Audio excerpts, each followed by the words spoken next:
Start. Bharat की धरती सदियों से ऐसी जड़ी बूटियों की जननी रही है जिन्होंने केवल रोगों का उपचार ही नहीं किया बल्कि जीवन जीने की भारतीय दृष्टि को भी आकार दिया। कभी गांवों के आंगन में तुलसी का चौरा, खेतों की मेड़ों पर नीम, जंगलों में गिलोय और घरों की रसोई में हल्दी केवल परंपरा नहीं थे बल्कि लोक स्वास्थ्य की मजबूत व्यवस्था थे। आज जब दुनिया रासायनिक दवाओं के दुष्प्रभावों से परेशान होकर फिर प्रकृति की ओर लौट रही है, तब भारत की औषधीय खेती एक नए युग की दस्तक बनकर सामने खड़ी है। देश का किसान अब केवल गेहूं, धान, कपास और गन्ने की फसल तक सीमित नहीं रहना चाहता। बदलती जलवायु, खेती की बढ़ती लागत, घटता लाभ और बाजार की अनिश्चितता ने किसानों को नए विकल्पों की तलाश के लिए प्रेरित किया है। इसी दौर में औषधीय पौधों की खेती आशा की नई किरण बनकर उभरी है।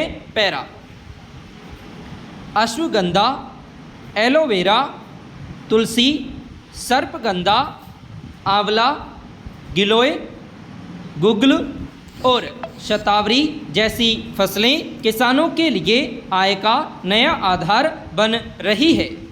केंद्र सरकार भी इस संभावना को समझ रही है। राष्ट्रीय आयुष मिशन के अंतर्गत राष्ट्रीय औषधीय पादप बोर्ड के माध्यम से किसानों को औषधीय पौधों की खेती पर 30 से 75% तक अनुदान दिया जा रहा है। उद्देश्य केवल खेती बढ़ाना नहीं बल्कि भारत को वैश्विक हर्बल बाजार में मजबूत पहचान दिलाना है। सरकार नर्सरी विकास, प्रशिक्षण, प्रसंस्करण, भंडारण और विपणन जैसी व्यवस्थाओं को भी मजबूत करने की दिशा में काम कर रही है।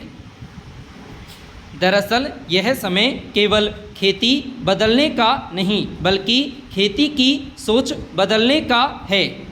आज दुनिया स्वास्थ्य को केवल अस्पताल और दवाओं से नहीं जोड़ रही बल्कि जीवन शैली, भोजन और प्राकृतिक उपचार से भी जोड़ कर देख रही है। पैरा, कोरोना महामारी ने पूरी दुनिया को यह एहसास कराया कि शरीर की प्रतिरोधक क्षमता कितनी महत्वपूर्ण है।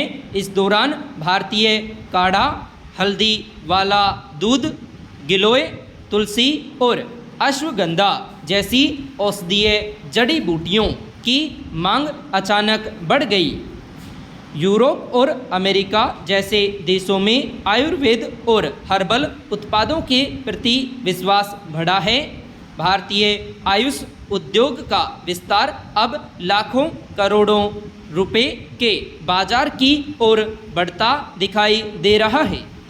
इस बदलती वैश्विक सोच का सबसे बड़ा लाभ भारत के किसानों को मिल सकता है, विशेष रूप से राजस्थान जैसे राज्यों में जहां पानी की कमी और सूखा हमेशा चुनौती रहे हैं।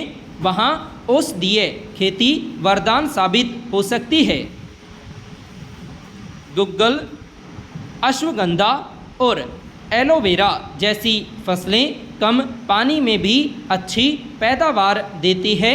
कई औषधीय पौधे ऐसी भूमि में भी उगाए जा सकते हैं जहां पारंपरिक खेती लाभकारी नहीं रह जाती। यही कारण है कि अब युवा किसान और शिक्षित ग्रामीण भी इस क्षेत्र में रुचि लेने लगे हैं। पैरा, औषधीय खेती का एक महत्वपूर्ण पक्ष यह भी है कि इसमें मूल्य संवर्धन की अपार संभावनाएं हैं। यदि गांव स्तर पर ही सुखाने, छटाई करने, तेल निकालने, पाउडर बनाने और पैकेजिंग करने जैसी इकाइयां विकसित हों तो किसान केवल कच्चा माल बेचने तक सीमित नहीं रहेगा, वह एक लघु उद्यमी की तरह अपनी आय बढ़ा सकेगा। इसमें ग्रामीण क्षेत्रों में रोजगार भी बढ़ेगा और पलायन कम होगा। महिलाओं के स्वयं सहायता समूह ही हर्बल प्रसंस्करण और घरेलू उत्पाद निर्माण में बड़ी भूमिका निभा सकते हैं। आज कई राज्यों में औषधीय खेती की पहल हो रही है। गंगा किनारे विकसित किया जा रहा हर्बल गलियारा इसका उदाहरण है। यदि किसी क्षेत्र में एक साथ बड़ी मात्रा में औषधीय पौधों की खेती होती है तो वहाँ प्रसंस्करण इकाइयाँ और खरीदारी आसानी से विकसित हो सकते हैं। इसमें किसानों को बाजार की स्थिरता मिलेगी और निर्यात की संभावनाएं भी बढ़ेंगी। मगर तस्वीर का दूसरा पक्ष भी उतना ही अहम है। औषधीय खेती जितनी आकर्षक दिखाई देती है उसकी चुनौतियां भी कम नहीं हैं।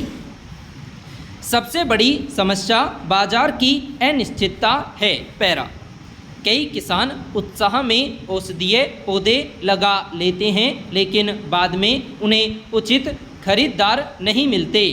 कई बार कंपनियां शुरुआत में ऊंचे दाम का वादा करती है लेकिन फसल तैयार होने पर कीमतें गिर जाती हैं। बिचौलियों का हस्तक्षेप भी किसानों के लाभ को कम कर देता है। औषधीय पौधों की खेती में गुणवत्ता सबसे महत्वपूर्ण होती है। केवल पौधा उगाना पर्याप्त नहीं बल्कि उसमें आवश्यक औषधीय तत्वों की मात्रा भी मानकों के अनुरूप होनी चाहिए। इसके लिए वैज्ञानिक खेती, उचित बीज परीक्षण और प्रमाणन की ज़रूरत होती है। सामान्य किसान के लिए यह प्रक्रिया अभी भी जटिल और खर्चीली है। यदि प्रशिक्षण और तकनीकी मार्गदर्शन मजबूत नहीं हुआ तो किसान अपेक्षित लाभ नहीं उठा पाएंगे। एक बड़ी चिंता जैव विविधता की भी है। बढ़ती व्यावसायिक मांग के कारण कई दुर्लभ जड़ी बूटियों का अत्यधिक दोहन हो रहा है। जंगलों से अवैज्ञानिक तरीके से संग्रहण पर्यावरण के लिए खतरा बन सकता है। इसलिए औषधीय खेती को केवल व्यापारिक अवसर के रूप में नहीं बल्कि प्रकृति संरक्षण और पारंपरिक ज्ञान के संवर्धन से जोड़कर देखना होगा। जैविक खेती, जल संरक्षण और स्थानीय समुदायों की भागीदारी यहाँ अत्यंत आवश्यक है। संपूर्ण